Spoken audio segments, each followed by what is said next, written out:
पहले कैसे बनती थी? हम लोग बनाते थे 35 गो एमएलए पर हम लोग मुख्यमंत्री बना दिया।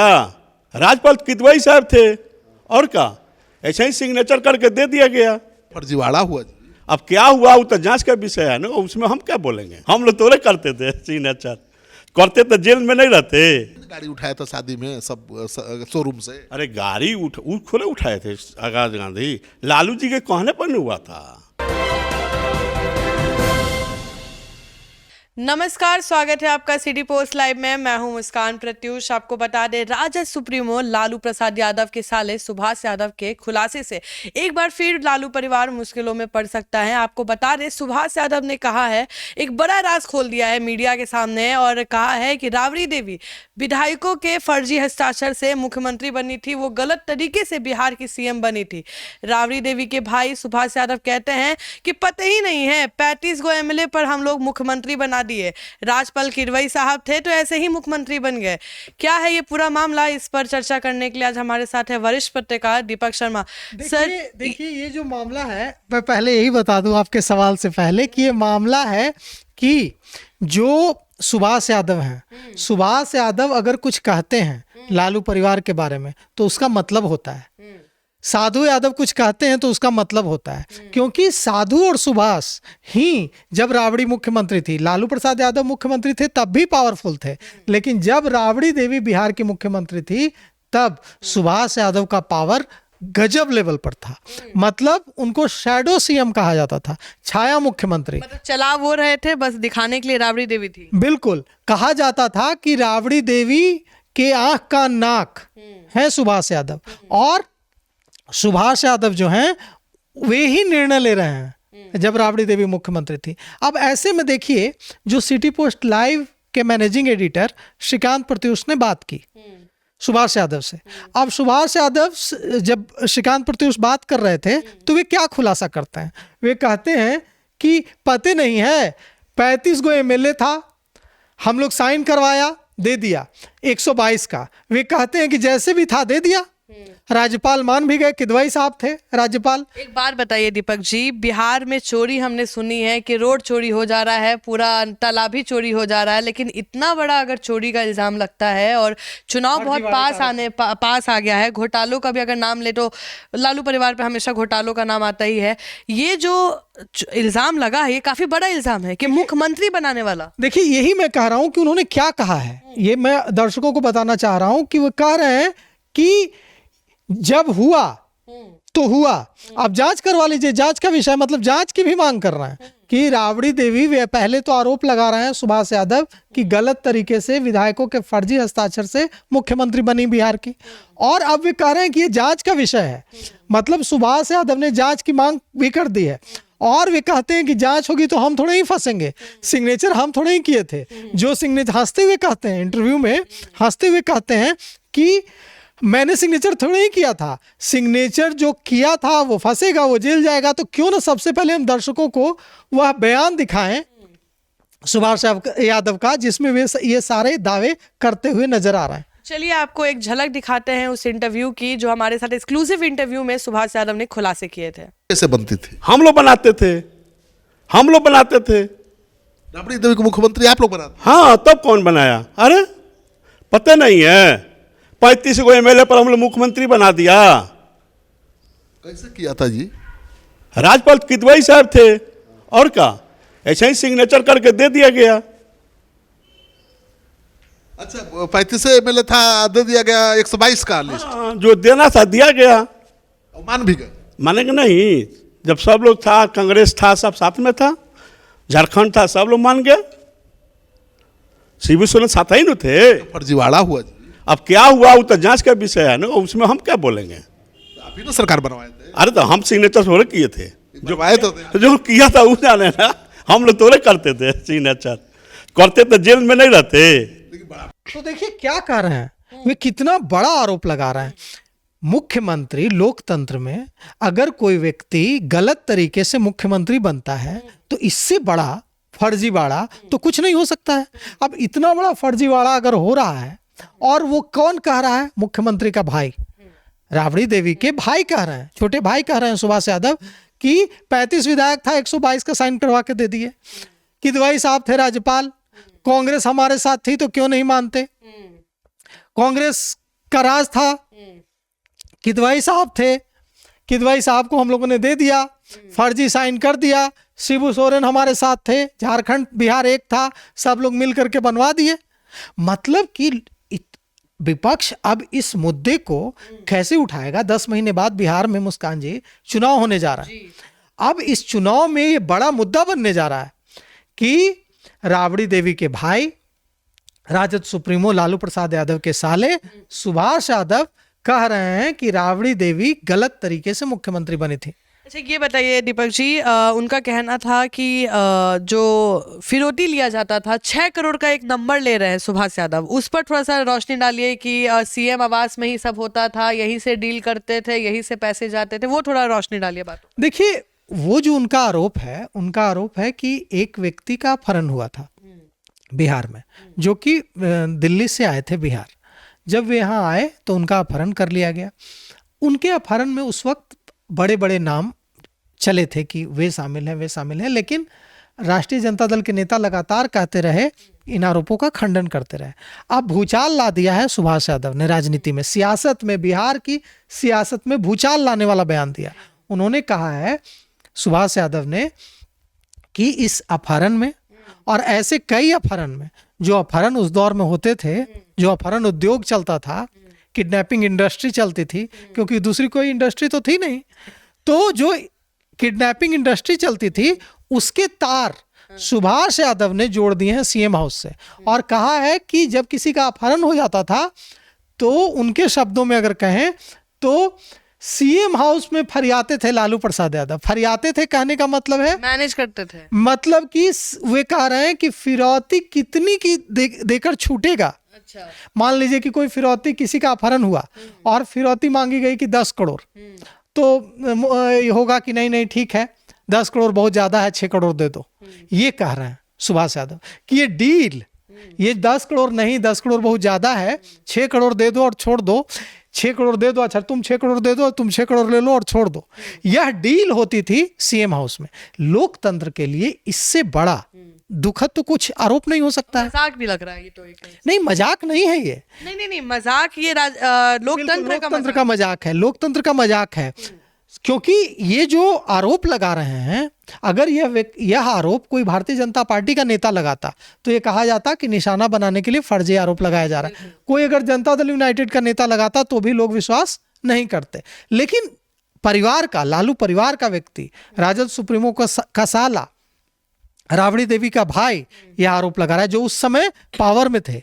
जब ये वीडियो एयर हुआ था तो लोगों का कमेंट भी था, उसमें कहना ये था कि सुभाष यादव मेन काम करते थे, सारा काम वहीं करते थे, बस उनका नाम नहीं आता था। इस पर थोड़ा रोशनी डालिए। देखिए, कुछ दिनों पहले जब इनका बयान आया सुभाष यादव का, तो बहुत नीरज जी का बयान आया, जनता दल यूनाइटेड से, भारतीय जनता पार्टी के नेताओं का बयान आया, सबका बयान आया कि हम तो पहले ही कहते थे कि बिहार में अपहरण उद्योग जो चलता था, उस अपहरण उद्योग के जो कमान थी वो लालू प्रसाद यादव के परिवार के हाथ में थी। और अब देखिए लालू परिवार के लोग ही ये बात कह रहे हैं।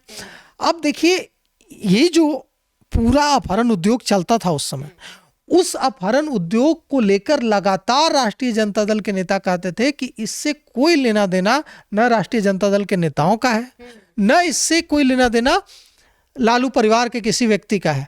अब तो लालू परिवार का एक व्यक्ति ही आकर ऐसा कह रहा है, तो यह पूरा जो, और 10 ऐसे समय में कह रहा है जब 10 महीने बाद नवंबर में बिहार में चुनाव होने जा रहा है, तो इसका खमियाजा निश्चित रूप से कैसे को होगा, राष्ट्रीय जनता दल को होगा। अब ये कैसे डैमेज कंट्रोल करेंगे। और जहां तक सुभाष यादव की भूमिका की बात है कि सुभाष यादव की भूमिका क्या थी उस समय, मतलब कहा जाता है कि जब लालू जी की बेटी का ब्याह था या शादी कह ले, तो 100 गाड़ियां मतलब अनरजिस्टर्ड उसको सीधे लेके निकल गए थे कि एयरपोर्ट से पिकअप करने के लिए। मतलब कितना ये रईसी वाला शादी है, और उसमें सुभाष यादव का नाम ही सबसे पहले आता था। लेकिन सुभाष यादव ने कहा कि हम थोड़े किए थे, अगर आप वीडियो देखे होंगे कि हम थोड़े किए थे, वो तो कोई और किया था, हमारा तो खाली नाम आ जाता है बदनाम करने के। नहीं तो हम लोग वही पहले दिखा देना कि जो इंटरव्यू में सिटी पोस्ट लाइव के मैनेजिंग एडिटर श्रीकांत प्रत्युष के साथ जो बात हुई, उसमें उन्होंने क्या कहा। चलिए आपको एक झलक आपको भी दिखा देते हैं, कहीं आपको ये ना लगे कि हम बना के बोल रहे हैं। एक झलक देखिए उस वीडियो की। आजाद गांधी भी आपका चेला था, हाँ हमने बनाया था MLC। वही ना गाड़ी उठाया था शादी में सब शोरूम से। अरे गाड़ी खुद उठाए थे आजाद गांधी, लालू जी के कहने पर नहीं हुआ था। बच्चा राय जी थे, आजाद गांधी थे, वो लोग साथे रहता था, साथे रहता। कोई और जाएगा कहेगा तो उठाया नहीं गया था, मांगा गया था। पूरा शोरूम बंद करके भाग गया वो, उसके ना, बाद ना, कोई नहीं भागा, अभी भी जिंदा है, जाकर पूछ लीजिए। बोरिंग रोड में अभी भी टाटा मोटर जिंदा है। क्या बात करते हैं? मारुति वाला? नहीं, मारुति से नहीं आया था, टाटा मोटर से आया था। कितना गाड़ी आया था? और 15-16 को फिर लौटा दिया गया गाड़ी? हाँ वो तो ले गया, उसी समय ले गया, शादी विवाह बीत गया, सुबह में ले गया। देखिए क्या कह रहे हैं वे एक बार भी सुभाष यादव ने इनकार नहीं किया कि हाँ जो शादी हो रही थी राजद सुप्रीमो लालू प्रसाद यादव की बेटी की, उसके लिए गाड़ियां नहीं उठाई गई, कार नहीं उठाई गई। वे इससे एक बार भी इनकार नहीं कर रहे हैं। ये नंबर्स का हेरा फेरी तो बता रहे हैं न, वो सवाल ये नहीं है कि कितने की चोरी हुई, सवाल है कि चोरी हुई ना, वो तो एडमिट कर निकाली गई exactly। हाँ मतलब वही इसका मतलब साफ है कि अपराध हुआ, क्राइम हुआ। आपको क्या हक है? आप अगर मुख्यमंत्री हैं बिहार के या किसी भी राज्य के, तो आपको क्या हक है कि आप किसी के शोरूम में जाएंगे और शोरूम से जा करके वहां से गाड़ियां उठा के ले आएंगे और उसके बाद कहेंगे कि हम तो पहुंचा भी दिए थे? आपको कौन अधिकार ये देता है? क्या लोकतंत्र में मुख्यमंत्री राजा होता है? क्या मुख्यमंत्री को यह अधिकार है कि किसी का भी शोरूम है, किसी भी गाड़ी का शोरूम है, उसमें जाए व्यक्ति और जबरन वहां से गाड़ियां उठा ली जाए और सारा उसका इस्तेमाल करने के बाद पहुंचा दी जाए? अब अच्छा, गाड़ियां पहुंचाई गई या नहीं यह तो हम नहीं जानते, लेकिन सुभाष यादव कह रहे हैं कि गाड़ियां हम मांग कर लाए थे, हम जबरन नहीं लाए थे। हम गए और हमने हाथ जोड़ के अनुरोध किया कि गाड़ियां दे दीजिए। हम अभी जाके अनुरोध करें तो हमें गाड़ियां मिलेंगी? बहुत अच्छा सवाल है कि क्या एक आम आदमी अभी टाटा के शोरूम में जाए और कहे कि मेरी बेटी की शादी है, शाम तक लौटा देंगे, 100-200 गाड़ियां दे दीजिए, क्या मिल जाएंगी? क्या तो आपने बड़ा नंबर बोल दिया, एक भी गाड़ी नहीं मिलेगी। वही एक भी गाड़ी नहीं मिलेगी, तो 100-200 गाड़ियां मिली थी ना, गई थी ना उस दिन। इसीलिए मैंने नंबर का जिक्र किया कि उस दिन 100-200 गाड़ियां वे कह रहे हैं कि उठाई नहीं गई थी, मांग कर लाए थे और फिर पहुंचा दिए थे। तो यह अधिकार देखिए, यह सत्ता का दुरुपयोग का मामला है, निश्चित रूप से यह सत्ता का दुरुपयोग का मामला है कि एक मुख्यमंत्री का साला, एक मुख्यमंत्री के भाई अगर ये कह रहे हैं कि हमारे लोग शोरूम गए और वहां से गाड़ियां लाए और उसका इस्तेमाल किया और फिर गाड़ियां पहुंचा दी, तो निश्चित रूप से यह सत्ता का दुरुपयोग का मामला है। अच्छा, सुभाष यादव की बातों में ना कहीं दर्द भी दिखता है। अगर आप देखिएगा ना तो उनको कहीं ना कहीं दुख है कि हमको अलग कर दिया गया परिवार से, हम परिवार में रहे, राजनीति में हम ही आगे बढ़ाए, उनका नाम आता है ना कि हम ही आगे बढ़ाए। काहे नहीं राबड़ी देवी फिर से मुख्यमंत्री बन जाती है? काहे नहीं बना देता है दोनों लड़का, एक लड़का कमान संभाल रहा है, एक लड़का बैठा है, तो काहे नहीं वो दोनों मिलकर राबड़ी देवी को बना देता है? और उन्होंने ये भी क्लेम किया है कि राबड़ी देवी को मुख्यमंत्री में बनाने का हाथ जो है वो सुभाष यादव का है। तो ये बताइए किस बेटे के कारण? उनका एक वर्ड था कि जब लड़के जवान होने लगे तो हमको साइड कर दिया गया। तो किस बेटे को लेकर ये बात हुई कि क्या लालू परिवार में ये डर बैठ गया था कि यादवों का बड़ा नेता तेज प्रताप तेजस्वी यादव ना होकर सुभाष यादव बन जाएंगे? देखिए, सुभाष यादव यादवों के नेता बन जाएंगे या कितनी स्वीकार्यता है, इस पर तो मैं कोई टिप्पणी नहीं करना चाहूँगा, लेकिन मैं इतना जरूर कहूँगा कि देखिए, सुभाष जब रेलवे मंत्री बने लालू प्रसाद यादव, तो उस समय यह कहा जाने लगा, और जो लालू प्रसाद यादव के शुभचिंतक थे बिहार में, उन लोगों ने भी लालू यादव को यह सलाह दी और पार्टी के अंदर भी यह सलाह दी गई पार्टी के नेताओं की ओर से कि जो उनके सालों की जो भूमिका बढ़ रही है पार्टी में और सरकार में, इस वजह से बदनामी हो रही है लालू प्रसाद यादव की। इसी के बाद ये जो सलाह दी गई, इसके बाद किनारे किया गया सुभाष यादव को और साधु यादव को। अब देखिए, तो क्या इसका अब भारी नुकसान नहीं, इसका भारी नुकसान तो लग रहा है लालू परिवार पर अब आने वाला है। नहीं देखिए, ये जो बेटा को एलजेपी से खड़ा किए हुए हैं कि एलजेपी से टिकट मिलेगा। अगर आज रिश्ते अच्छे होते तो क्या सुभाष यादव के लड़के भी राजद के टिकट से कहीं ना कहीं लड़ रहे होते और परिवार का साथ भी मिलता? हाँ देखिए, यही बात थी कि ये मैसेज गया सीधे सीधे लालू प्रसाद यादव को भी इस बात का एहसास हुआ कि इस वजह से बदनामी हो रही है। जो मेरे सालों की जो भूमिका है इसकी वजह से बदनामी हो रही है। इसके बाद जब वे रेल मंत्री बने तो उस समय से किनारे किया जाने लगा। और देखिए कि जब किनारे किया जाने लगा तो उसके बाद दोनों ने विरोध किया। अब देखिए साधु यादव का बयान भी आया है कि ये जो बोल रहे हैं सुभाष यादव ये सही नहीं है। इसलिए सही नहीं है क्योंकि तब क्यों नहीं बोलते थे, अब क्यों बोल रहे हैं? तो तब क्यों बोलेंगे जब वे सत्ता में शामिल थे, जब मुख्यमंत्री का आधा पावर शैडो सीएम, मतलब शैडो सीएम कहा जाता था, छाया मुख्यमंत्री कहा जाता था राबड़ी देवी जब मुख्यमंत्री थी। तो जब कोई शैडो सीएम रहेगा, छाया मुख्यमंत्री रहेगा, बहन पूरा अधिकार देगी तो भाई क्यों बोलेगा खिलाफ? अब भाई को अगर लग रहा है कि बहन नहीं पूछ रही है, बहन महत्व नहीं दे रही है, तो भाई बोल रहा है, खिलाफ में बोल रहा है। यह परिवार के बीच की लड़ाई है, हर परिवार में ऐसा हो सकता है, लेकिन चूंकि यह राजनीतिक घराना है, सियासत में है, तो इसका सियासी फायदा नफा नुकसान भी होगा। और सियासी नफा नुकसान यह है कि सुभाष यादव ने बड़ा नुकसान कर दिया है लालू परिवार का, तेजस्वी यादव का, लालू यादव का। कहीं ना कहीं इसका फायदा तो बीजेपी मतलब एनडीए उठाएगी इसका बिल्कुल इसका फायदा देखिए, इसका डैमेज जो है हो गया, सुभाष यादव ने डैमेज कर दिया। मतलब कि सीधे सीधे जो भूल गए थे लोग कि एक दौर में जब पटना हाईकोर्ट ने जंगल राज शब्द का इस्तेमाल किया था बिहार के लिए, उस दौर की बात देखिए नीतीश कुमार रोज उठाते रहते हैं, रोज याद दिलाते रहते हैं कि उस समय कोई निकलता था जी घर से, शाम होते ही बंद हो जाता था, बंद शाम होने के बाद कोई निकलने की हिम्मत करता था? नीतीश कुमार हमेशा याद दिलाते रहते हैं वह दौर, पर वो खुद भी तो जाते हैं कहीं ना कहीं। और अब देखिए कौन याद दिला रहा है? अब याद दिला रहा है राबड़ी देवी का भाई। और राबड़ी देवी का भाई ऐसे याद दिला रहा है कि उस समय कैसे किडनैपिंग होती थी, कैसे गाड़ियां उठा ली जाती थी, और इसका नुकसान निश्चित रूप से राष्ट्रीय जनता दल को, तेजस्वी यादव को, लालू परिवार को होगा। तो चलिए, आप सुन रहे थे इस डिबेट को, और इस डिबेट का जो भी रीज़न है कहीं ना कहीं इंटरव्यू के थ्रू हमें पता चला है, और जो खुलासे सुभाष यादव ने किए हैं, कहीं ना कहीं इसका जो नुकसान है वो लालू परिवार को तो झेलना पड़ेगा, क्योंकि ये डैमेज बहुत बड़ा डैमेज हुआ है। विधानसभा चुनाव बिल्कुल आने वाला है पास, लोगों के मन में क्या सवाल आएंगे, लोकतंत्र को लेकर क्या सवाल आएंगे, क्या जंगल राज जो की पॉइंट था क्या उसको फिर से उछाला जाएगा और फिर से उसको सामने नज़र रखा जाएगा? आप अपना ओपिनियन कमेंट सेक्शन में ज़रूर दीजिएगा। तब तक के लिए बने रहे हमारे साथ। धन्यवाद।